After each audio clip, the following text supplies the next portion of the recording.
নারায়ণগঞ্জের সেলিনা হায়াত আইভী জামিন পেলেন তো, একবার না কয়েকবার, ছাড়া হচ্ছে না তাকে। 9টা 10টা 12টা করে মামলা, এগুলি তো আওয়ামী প্র্যাকটিস। আওয়ামী লীগ আপনাদের বিরুদ্ধে, আপনারা যখন বিরোধী দলে ছিলেন বা বিএনপির বিরুদ্ধে অন্যদের বিরুদ্ধে 100-150 মামলা দিয়ে রাখতো। ইউনূসের সরকারও সেই ঘটনা করেছে এবং সেগুলি তারা এখন অব্যাহত রাখছে। তো এগুলোর তো মানে কতকাল আমাদের জীবন পার হয়ে গেল। আপনি কাউকে গ্রেপ্তার করছেন, রাতের মধ্যে ছেড়ে দিচ্ছেন, কাউকে গ্রেপ্তার করছেন 4 দিন পরেই জামিন দিচ্ছেন, আর এখানে জামিন পাওয়ার পরে আরো মামলা দিচ্ছেন, কিরকম হলো? তো এটা তো এটা তো কোনো আইনের শাসন হতে পারে না।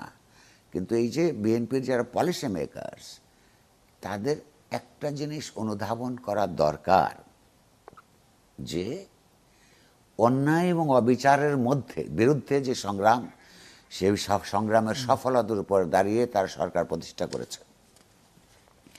এবং তারা যদি একই ধরনের অন্যায় অব্যাহত রাখে, এই কথা তো আমরা আর কত কাল শুনবো? আপনার জীবন তো আমাদের থেকে দীর্ঘ। আমাদের সারা জীবনে একটা কথা শুনতে শুনতে পার হয়ে গেল যে একটা সরকার যখন অন্যায় করতে থাকে, বিরোধী দলের লোকদের যখন ভিক্টিমাইজ করে, তখন তারা বলে এই কাজগুলি করবে না। ক্ষমতায় এসে প্রথমেই বলে, তাদের অন্যায়ের বিরুদ্ধে কথা বললে মনে করিয়ে দিতে চায় আমাদের বিরুদ্ধে কি হয়েছিল আপনার মনে নেই? অবশ্যই মনে আছে। আপনাদের বিরুদ্ধে যখন অপোজিশন ছিলেন, বিরুদ্ধে ওই সব অন্যায় হয়েছিল বলে আমরা আপনাদের পক্ষাবলম্বন করেছিলাম। পক্ষাবলম্বন করেছে এই কারণে নয় যে আপনারা ক্ষমতা গেলে আবার একই কাজ করতে থাকবেন। এই খারাপ বড়ি থোরের মধ্য থেকে, এই চক্র থেকে বাংলাদেশকে যদি আমরা বের করে নিয়ে আসতে পারি, তাহলে আমরা ইতিবাচক উন্নততর বিকাশের জন্য পৃথিবীর চারদিকে তাকিয়ে ইতিবাচক কোথায় কোন দেশে কি হচ্ছে, সেই পদক্ষেপগুলি আমরা নেব কি করে?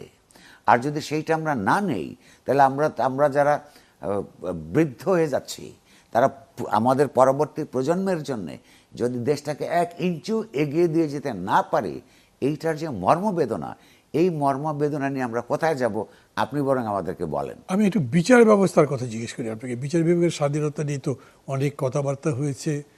অন্তর্বর্তীকালীন সরকারের সময় তার সংস্কারের উপরেও অনেকগুলো প্রস্তাব হয়েছে। এর মধ্যে সুপ্রিম কোর্ট সচিবালয়, বিচারক নিয়ে অধ্যাদেশ, মানে প্রস্তাবনার মধ্যে ছিল এবং সবাই মিলে আমরা একমত হয়েছিলাম, কিন্তু সেটা বাতিল করে দেওয়া হয়েছে।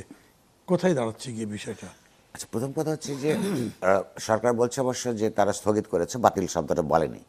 কিন্তু এই স্থগিত কিংবা বাতিল যে অবস্থায় দেখে না কেন, বাস্তবে হচ্ছে আমরা দেখলাম যে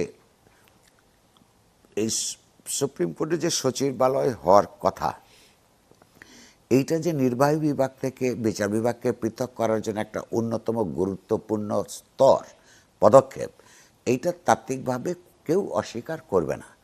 বিএনপি তার নির্বাচনী ম্যানিফেস্টোর মধ্যে বিচার বিভাগের স্বাধীন করার কথা বলেছে। আইনজীবীরা দশকের পর দশক ধরে এই দেশের নির্বাহী বিভাগ থেকে বিচার বিভাগকে স্বাধীন করবার কথা বলেছে এবং সর্বশেষ প্রত্যেকেই যারা নির্বাচন করেছে এই কথাটা বলেছে। তারপরও আমরা সরকারকেই এই অন্তর্বর্তীকালীন সরকারের এই প্রস্তাবকে, এই আইনকে ঠেকে দিতে দেখলাম। এটা সোজা, এটা বোঝার জন্য তো বিরাট কোনো দার্শনিক হওয়ার দরকার নেই। অর্থাৎ হচ্ছে অপরাপর পূর্ববর্তী সরকারগুলোর মতোই এই সরকারও বিচার ব্যবস্থাকে তারা নির্বাহী বিভাগের অধীনস্থ করে রাখতে চায়। তার গণতান্ত্রিক বিকাশ, স্বাধীন বিকাশ চায় না। এইটা এই দেশের বিভিন্ন সময়কার আন্দোলন, যে স্পিরিট, আন্দোলনের যে গণতান্ত্রিক আকাঙ্ক্ষা, তার পরিপন্থী এবং রাষ্ট্র ক্ষমতাকে কেন্দ্রীভূত রেখে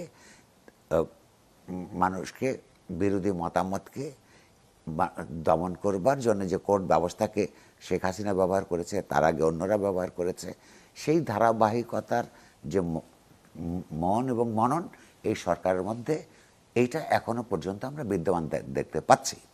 কিন্তু প্রশ্নটা হচ্ছে যে কেবলমাত্র আমরা আলোচনা করব যে এই সরকারও আপনার আগের মতোই বিচার বিভাগকে পৃথক করতে চায় না, এইটা যথেষ্ট নয়।